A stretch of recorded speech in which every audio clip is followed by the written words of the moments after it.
running the show. What's going on, Mark? Hey, how you doing? Couldn't agree more. No interest in watching NFL players. Here's my angle is simply this. Like, the Olympics is supposed to be about competition and it's supposed to be fair. I don't need to see NFL players dominate Guatemala 47-0 in a flag football game. That's not interesting to me. It's the same take I have towards Team USA basketball. Call me when they lose. I have no interest in watching otherwise. It's not news. I don't care. They're expected to win. It's an interesting point you bring up because the Olympics were really meant to be about amazing amateur athletes. Yes. It was meant to bring the spotlight to amateurs. It was meant to bring the spotlight to sports that we don't normally watch. Now we're making this a star-studded contest. Exactly. I just don't find any interest in this. What other country on the world plays as much American football as we do? Right. Answer, America.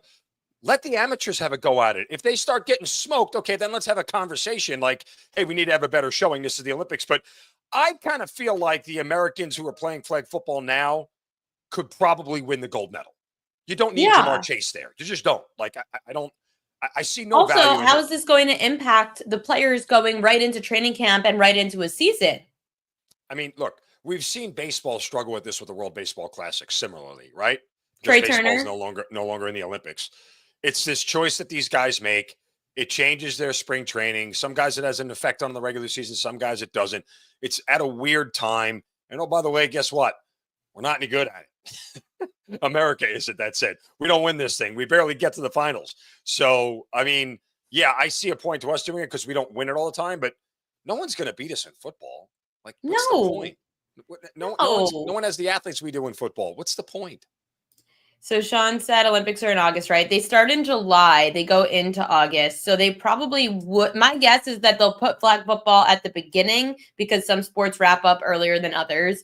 Then they'll go straight to training camp. And again, similar to World Baseball Classic, you could look at it like getting revved up for the season.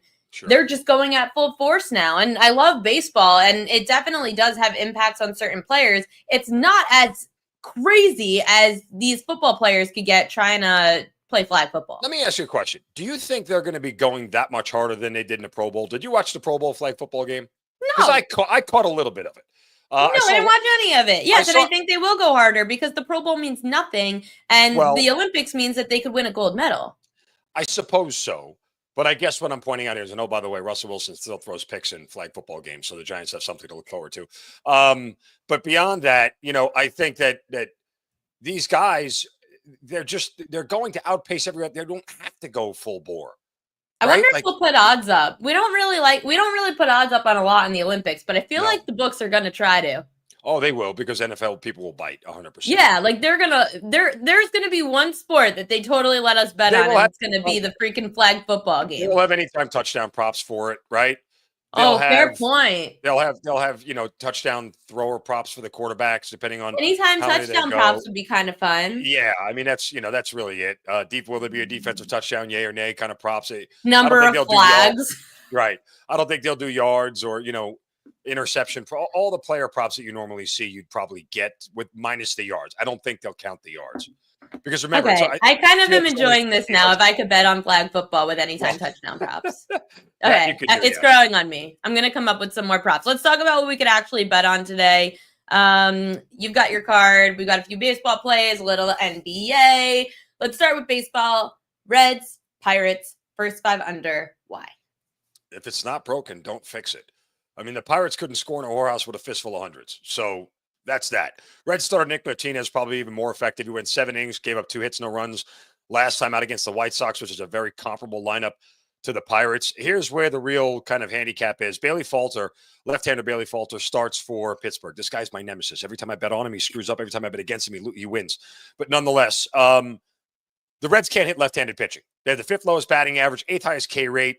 Falter's much better at home. He's held opponents to a 188 batting average the first time through the order at home. Pirates are also dead last in first 5-inning runs scored at 1.64 at home this year. So, again, I think Bailey Falter could take care of the Reds lineup, considering the lefties numbers that the Reds have, and we'll stay under 4.5 here. Braves run line, -1.5. Spencer Strider returns. How are you so ballsy as to be back in Strider coming off the IL. Okay. So I have obviously covered Strider his entire career here in Atlanta. So I'm familiar with him and his preparation and everything. It's not his first start of the year. He made a start back in January, made a start back in April against the Toronto Blue Jays. So he's ready and raring to go. But here's where this thing really tilts for me. One, Strider has had great success against the Nationals in his career. 4-1 in 5 starts, all 4 of those wins by 2 runs or more. Furthermore, the Braves seem to love playing in DC, Ariel. Since 2020, they are a whopping 26-10 straight up. That's 72% in Nats Park. Strangely, 4 of those losses, 10 losses in DC, came last year for Atlanta when they had a really down year. Since 2020, the Braves are 50-28 against the Nationals overall. Only 11 of those 50 wins have been by 1 run. So there's only 2 ways to bet this. Braves on the run line or Nationals money line, right? Because it seems like the Braves blow them out or the Nationals win outright. Braves bat seem to have woken up over the last week. 305 batting average over the last week, led Major League Baseball, 6th in runs scored, 5th in OPS and WRC+. I'm hopeful that continues tonight. I know Mitchell Parker could be a little bit of a tougher pitcher than you expect, but the Atlanta Bats will still have some extra chances against the Nats bullpen that's second worst in ERA and bullpen whip. So we'll lay the 1.5 here. How confident are you that Spencer Strider stays off the IL? I mean, look, it's a hammy thing. It's a lower body for him, and that's concerning because for a guy who throws that hard, it's all and coming has that from big of legs. Right. It's all coming from his hips and his ass. I mean, that's what it is. It's the old Roger Clemens body frame, right? It's the old CC Sabathia body frame where everything is in your tush and in your quads, and he's got huge ones. So I am a little bit concerned from that. It could be a nagging thing, but he takes great care of himself. I just genuinely believe that, they'll definitely keep him slow tonight. He's probably not going more than 5. He's probably not throwing more than 75, 80 pitches. But again, if the Braves are that shut down by Mitchell Parker here tonight, then they're in trouble from the get-go. If they don't get to him early, my chance, even though it's the Nats bullpen, they probably won't do much late, and I'll be screwed regardless. I didn't want to lay the half run in the first 5 just simply because I didn't want to take the Nats bullpen out of it. And the price wasn't good. It was around minus 140, and I just wasn't comfortable in that range. I'm getting a minus 110 here with the Braves at minus 1.5. I get all 9 at bats because they're the road team, so I don't have to worry about that. Nats bullpen, Strider back, enough for me here. It's funny because you look at before we get to the rest of your card, you look at the futures odds. Obviously, if you were just to look at social media, you would think that the Mets are 3-60 on the season and that they suck. You would think that the Phillies and the Braves would be like, it's interesting to me that you've got the Mets still at plus 110, the Phillies plus 140, Braves at plus 360. And yeah, I mean, it correlates to the World Series odds. Like the Mets are at plus 850, Phillies 12-1, Braves 14-1. There's value on the Braves with Acuna coming back. Yes, there is. The real thing is if they start hitting again, I think they're going to be fine to win the division. I don't think this is a World Series team. I just don't. I think their bullpen's got a ton of questions. What about a division-winning team at plus 360? Yes, there is a real possibility there. But remember, I'll just keep bringing this back up. It would be history if they did it. Every team that has started 0-7, only 2 of them have finished above 500, and none of them have ever made the playoffs. Now you get a 7th wild card here, so could they sneak in? Yes, probably.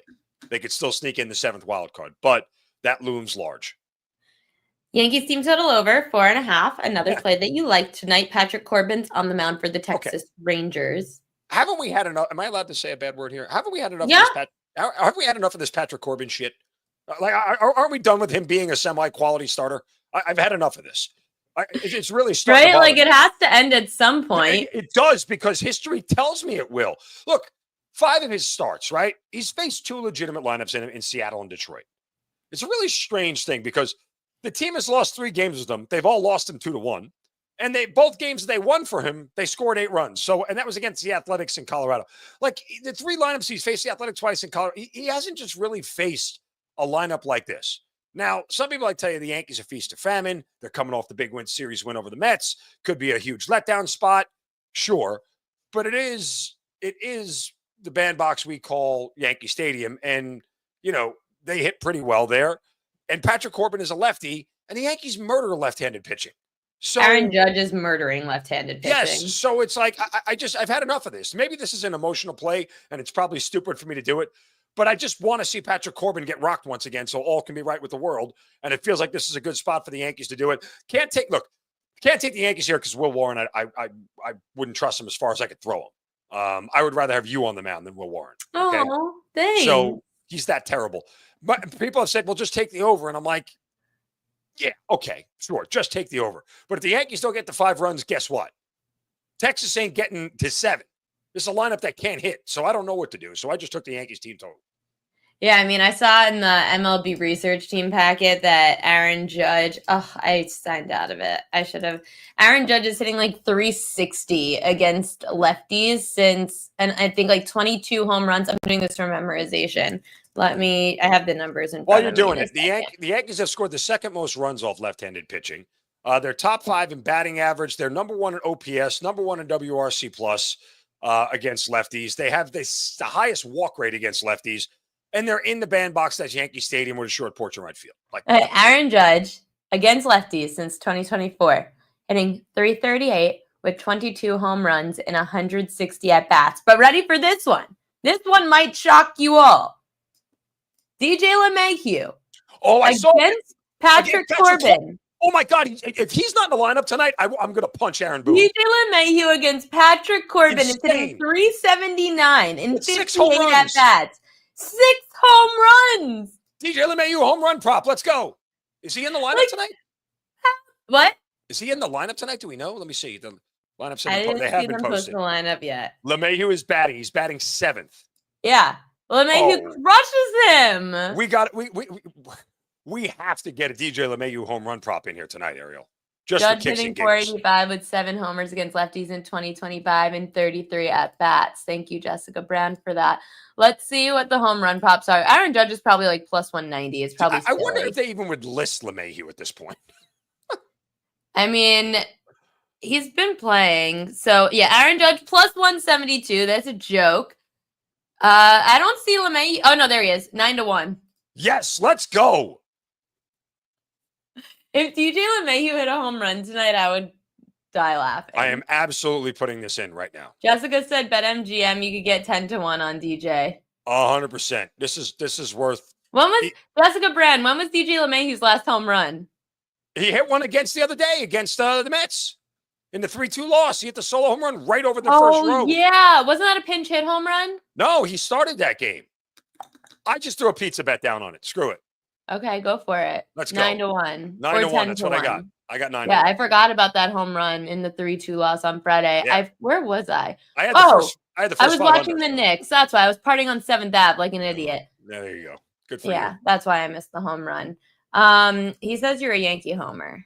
No, you're not. I mean, I'm a Yankees fan, but I don't think there's any more real fan about what the Yankees I feel are like and you what talk they're more not. about the Braves than the Yankees. I mean, again, I'm not so much playing on the Yankees as I am fading Patrick Corbin. So I'm more of a Patrick Corbin hater than a Yankee homer. Is that fair? Never seen someone so excited about DJ. Okay. Listen, I get excited because DJ LeMahieu was so hurt. Just remember, what was it, 2 years ago, 3 years ago, where DJ LeMahieu was having an awesome season. Yeah. And I was sitting in the Yankees COO's office, Lon Trost. We were watching the 7th inning together of whatever game it was, like the year that DJ got hot.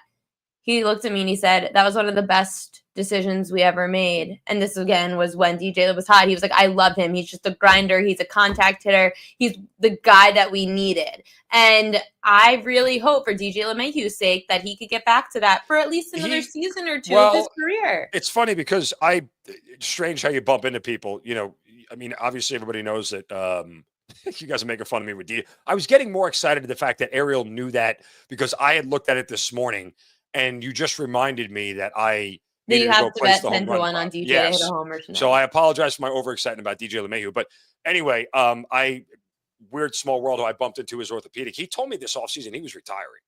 He told me DJ LeMahieu told him he was retiring because the injuries were just too much that he's going to cause. So when he came back, I was very surprised that he came back because he obviously had a change of heart. But listen, if he has a great season the rest of the year this year, I could see him trying to retiring on top.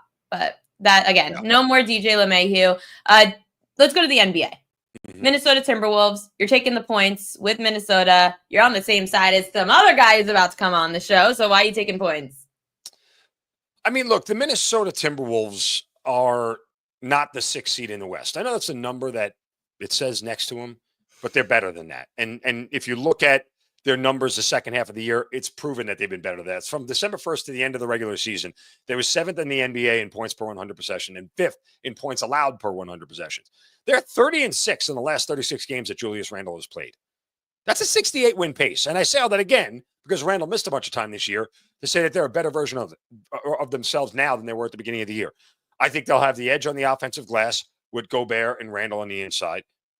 They've got the better player, in my opinion, in Anthony Edwards. All respect to SGA. He's going to win the MVP. But I don't think there's a more dynamic player of the 4 that are left between Brunson, SGA, Halliburton, and Edwards. I don't think anybody's more dynamic than Anthony Edwards. And nobody is more important to his team than Anthony Edwards. And so from that standpoint, I look at it and I just think with the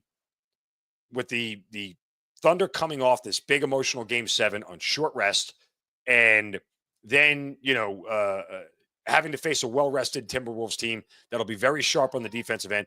As long as Oklahoma, and I say this kind of strangely, but as long as Oklahoma City is not bombing away from 3, which they can do, obviously, but as long as they're not making them at an ungodly rate, I think Minnesota stays in this thing. I also think it's one of those things where sprinkle a little down on the money line because the NBA playoffs are like that. The spread doesn't matter. Either the favorite wins big or the dog wins outright. And if the T-Wolves are going to steal a game in this series, their best chance is to do it tonight. I'd have a hard time believing they would steal one in game 2. But I think agree Minnesota that is this is the undervalued. best chance for them to steal one, if possible, just because of rest versus rust kind of thing, where you've got a team that just played in a game 7 versus a team that's very well rested. So I'm very curious how Oklahoma City comes out. If you'd like a little bit of a series look here, I was going to ask you before I let you go your NBA Finals prediction. Well, I'll just give you this series real quick. Here's a nice little trend that's worth looking at. You know, the chat's going to kill you if you say the Knicks. Like, they're going to laugh at you because you've been talking about the Yankees. Okay. Well, I've been laughed at more than anybody in the chat. I promise you that. So I'm not really worried about it. But courtesy of my good friend, Brian Power, the last 20 times the conference finals have gone on, and the team that has played less games in the first 2 series, okay, has won 19 of the last 20, which is the Timberwolves. They have played 10 games so far. Obviously, the Thunder have played a lot more than that.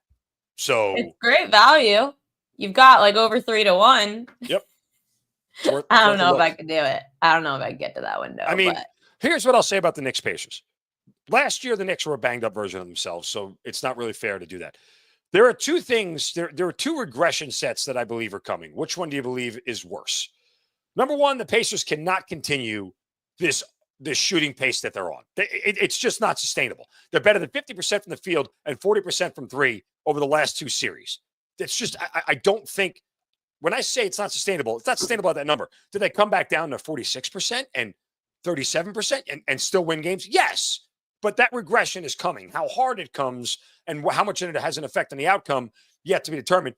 Also, the regression may be coming for the Knicks 3-point defense, which is god-awful, one of the worst in the league. And you're not going to have a team miss over 100 3-pointers in 3 losses. Like, that's not going to happen again. You can't leave the Pacers open for wide open threes like they did for the Celtics and expect them to miss them at this rate. So regression's coming for somebody here. I just don't think Indiana, their defense, I think, is going to be really what kills them. Like, my favorite play tomorrow night, honestly, and it's such a high number, it scares the hell out of me. I'll take the Knicks team total over. I just don't think 113.5, and that's a big number for the Knicks. It's a big number for the Knicks. But odds makers are telling you they don't trust the defense of the Pacers either. And when the Pacers get a lead, you know what they do? They forget about defense and said, that's fine, you can score. We're just going to keep scoring too, and you'll never catch us. And that's really the way they do it. And so they keep you in chase mode the whole way, and you can't play defense on them. So, I think there's a couple of more outs there with the Knicks team total. The way the Knicks, it's one of those things I feel like, Ariel, if the Knicks don't get to 113, 114, they probably don't get to 100 and they get their doors blown off. Well, here's my thing on the Knicks, and I know that our next guest is going to laugh at me for probably saying this. I don't see a world that the NBA is excited about the Pacers playing anybody in the Western Conference Finals. Yeah, That would the just absolutely conspiracy theories destroy are the coming out. NBA. Well, hold on. The Knicks playing the Timberwolves with the Karl Anthony Towns, Julius Randle trade would be a good storyline. A great storyline. And then, no, but the Knicks playing anyone is Anybody, yes. better than the Okay, Pacers then the playing Pacers, you mean. anyone. Got it. Okay, yes, got it. Yeah, that's my Yeah. point. Mark Sadly for Zinno, Indiana. you're awesome. Here are his plays for tonight. As you guys can see on the screen, comes on the show as like amazing. Like, you're so sweet for coming on this show as often Anytime. as you do. You got I it. appreciate you so much. I know you're busy tonight, so whatever you're doing, have fun. By the way, and good luck. we're gonna miss you down in Florida. I'll be with Kelly. You're and gonna be Pam. there? I'm gonna be there. I Get know on a Kelly was plane. trying to fly me down, but she offered to fly me Southwest, and I said, "Hell to the effing I'll no." fly you on Delta. I got miles. Let's go.